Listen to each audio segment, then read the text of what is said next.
नमस्कार बच्चों। आज हम पढ़ने और समझने वाले हैं क्लास 9th एसएसटी सामाजिक विज्ञान की वर्कशीट नंबर 62 यानी कि कार्यपत्रक संख्या 62 को। यह आपकी 10 जनवरी 2022 की वर्कशीट रहेगी। आज की इस वर्कशीट में हम ज्योग्राफी भूगोल के 4th चैप्टर क्लाइमेट जलवायु को पढ़ना जारी रखेंगे।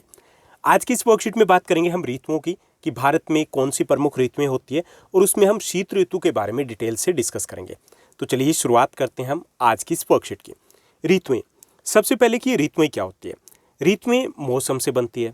अब जो मौसम है यूँ तो वो दिन में कई बार बदल सकता है। जैसे सुबह काफ़ी ज़्यादा ठंड थी, दोपहर को बात करें धूप खिल गई है तो थोड़ा गर्म मौसम हो गया। शाम को हो सकता है कि बारिश आ जाए, हो सकता है ना, दिन में कई बार बदल जाता मौसम। लेकिन कई बार ऐसा होता है कि वो कुछ महीनों तक एक जैसा मौसम रहता है लगभग।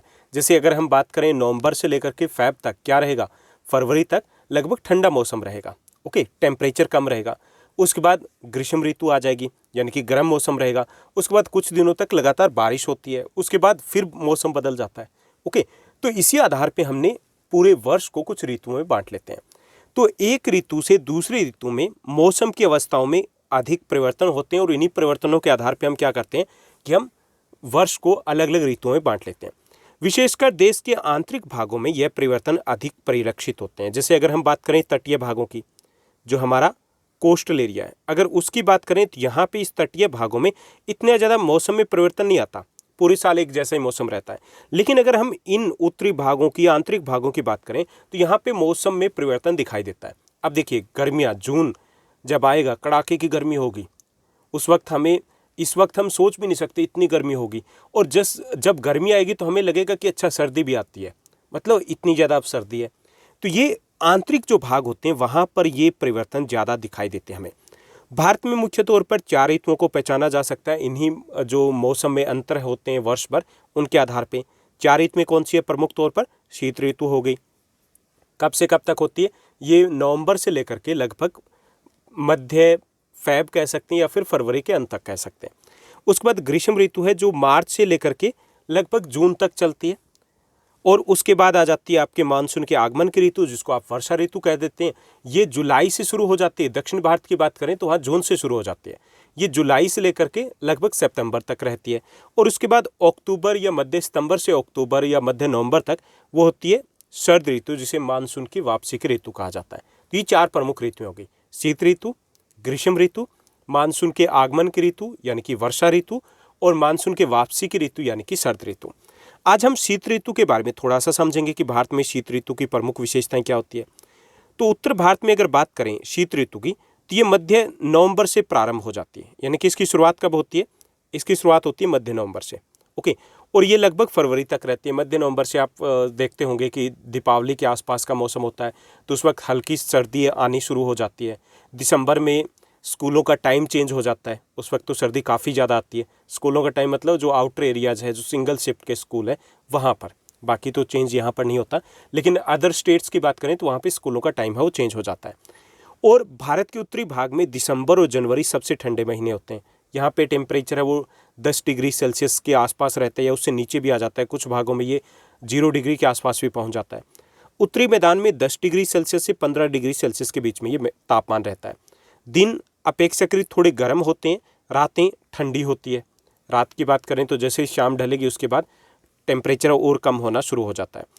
उत्तर में तुषारपात भी सामान्य है और हिमालय के ऊपरी ढलानों पर हिमपात होता है। तुषारपात, पाला पड़ना, ओके, पाला गिरना का मतलब है ये जैसे सुबह सुबह अगर हम जाएंगे ना खेतों वगैरह में, आउटर एरिया में जाएं तो वहाँ पर बर्फ़ की हल्की सी परत जमी दिखाई देगी घास के ऊपर या फिर कोई और भी ठोस वस्तु रखी हुई उसके ऊपर। तो ये पाला गिरना एक सामान्य सी बात होती है उत्तर भारत में। और हिमालयी एरिया की बात करें तो वहाँ हिमपात होता है, स्नोफॉल होता है वहाँ पर। तो इस ऋतु में देश में उत्तर पूर्वी व्यापारिक पवनें हैं वो प्रवाहित होती है और ये स्थल से समुद्र की ओर बहती है। इसलिए देश के अधिकांश जो भाग है वहाँ पे मौसम शुष्क रहता है। शुष्क मतलब बारिश नहीं होती। अब देखिए क्या होता है, थोड़ा सा मैं आपको बता दूँ कि ये जो हमारा इंडिया है, अब सर्दियों में क्या होता है, सर्दियों में टेम्परेचर क्या होगा, टेम्परेचर लो होगा। तो एयर प्रेशर इसका उल्टा होता है, एयर प्रेशर क्या होगा, वो हाई होगा। समुद्र में क्या टेम्परेचर है वो हाई रहेगा, वहाँ से तो हाई रहेगा ना, यहाँ 20-30 डिग्री सेल्सियस के बीच में, वहाँ कम है। और तो एयर प्रेशर क्या हो जाएगा, वो तो उल्टा होना है, वो यहाँ पे लो रहेगा। अब हवा कैसे चलती है, हमेशा अधिक वायुदाब से कम वायुदाब की तरफ चलती है, तो सर्दियों में पवनें ऐसे चलती है, ओके, ऐसे चलती है, यानी कि स्थल से समुद्र की तरफ चलती है।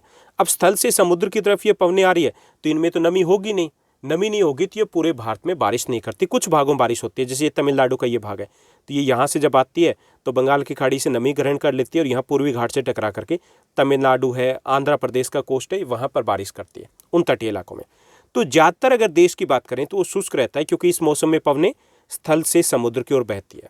ठीक, देश के उत्तरी भाग में एक कमजोर उच्च दाब का क्षेत्र बन जाता है, जिसमें हल्की पवनें इस क्षेत्र से बाहर की ओर प्रवाहित होती है। किसका मुख्य कारण क्या है? स्थल से समुद्र की तरफ जाने का मुख्य कारण है कि उच्च वायु दाब का एक क्षेत्र बन जाता है, और उच्च वायु दाब के क्षेत्र के कारण पवनें उच्च से कम की तरफ यानी कि समुद्र की तरफ चलती है, और इसलिए बारिश नहीं होती है। ऊंचावत से प्रभावित होकर ये पवनें पश्चिम और उत्तर पश्चिम से गंगा घाटी में बहती है। सामान्यतः इस मौसम में आसमान साफ रहता है, बादल कम ही होते हैं। तापमान की बात करें वो कम रहता है, ह्यूमिडिटी है वो अपेक्षाकृत कम रहती है। पवनें स्थिर मतलब कमज़ोर रहती है, ज़्यादा स्पीड से ज़्यादा गति से नहीं चलती। हालांकि अगर वो 5-10 किलोमीटर प्रति घंटे की रफ्तार से चलती है तो भी हमें सर्दियों में लगता है बहुत तेज चल रही है, जबकि इतनी इससे ज़्यादा गति से पवनें नहीं चलती है। शीत ऋतु में उत्तरी मैदानों में पश्चिमी और उत्तर पश्चिम से चक्रवातीय विक्षोभ के कारण यहाँ बारिश होती है। ओके, यह कम दाब वाली प्रणाली भूमध्य सागर और पश्चिमी एशिया के ऊपर उत्पन्न होती है और पश्चिमी पवनों के सहारे भारत में प्रवेश करती है। अब भारत में वैसे तो पूरे देश में बारिश नहीं होती, एक तो हमने बात की तमिलनाडु और आंध्र प्रदेश के तटीय इलाकों में बारिश होती है। दूसरी जो बारिश होती है पश्चिमी और उत्तर पश्चिमी भारत में बारिश होती है। कौन सी बारिश है? उसे हम पश्चिमी विक्षोभ से होने वाली बारिश बोलते हैं। ओके, वेस्टर्न डिस्टर्बेंसेस के कारण बारिश होती है।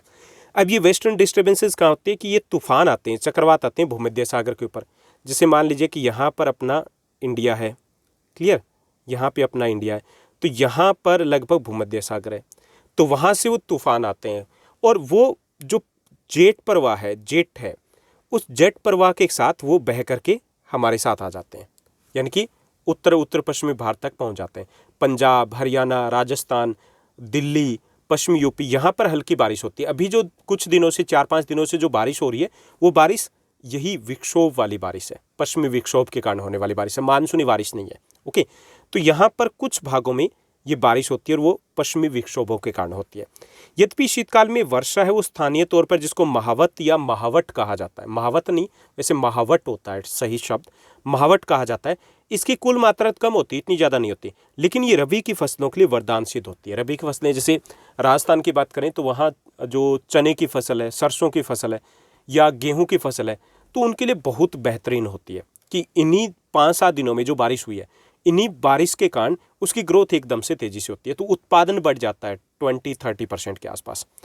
तो ये थी हमारी आज की वर्कशीट। अब इसी पर बेस्ड है कुछ इजी क्वेश्चंस जिनको हमें सॉल्व करना है। तो चलिए एक एक करके इन प्रश्नों को हल करते हैं। तो यहाँ पर दिए गए हमें कुछ प्रश्न।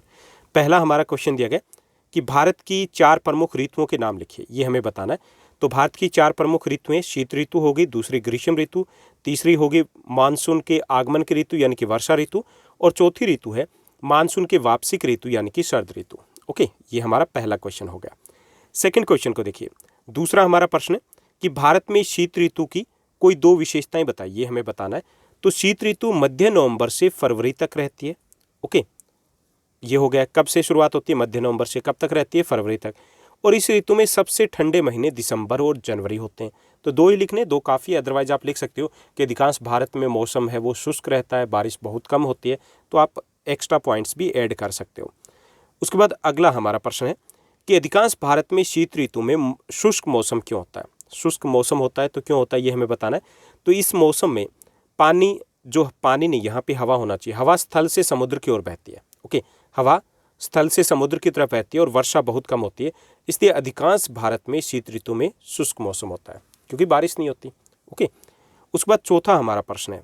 चौथा प्रश्न है कि दक्षिण भारत में पाला एक सामान्य घटना है, सही या गलत है? तो ये गलत है।